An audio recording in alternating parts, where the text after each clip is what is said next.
nakakaloka na talaga, no? Nakakaloka na kung paano nababali ng mga senador natin ang konstitusyon. Ilang tao na ang nagsabi dyan, hindi lang iisa, hindi lang ang Integrated Bar of the Philippines, hindi lang ang asosasyon ng mga kung ano-anong school, ang at ang framer mismo ng konstitusyon ang nagsasabi na ang Senado mali sa ginagawa nila.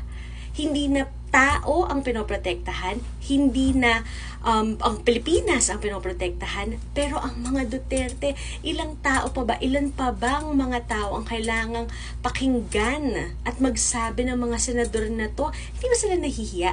Yes, sasabihin, maraming problema dito sa Pilipinas, pero hindi yun yung point.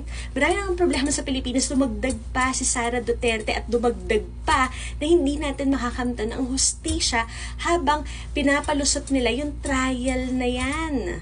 Trial ang hinihingi natin, trial. Hindi pa yung tanggalin siya sa pwesto, trial. Pakinggan kung meron ba talagang basihan, pinagbibigyan siya ng pagkakataon na siya ay dinggin at magdepensa. 'Di ba? Sara, kasi naman dumagdag ka pa sa lahat ng problema sa Pilipinas. Uy, happy Independence Day, lalong-lalo na independence from Tatay Diggs. Uy, nag 3rd month, sali ka na pala dyan sa The Hague.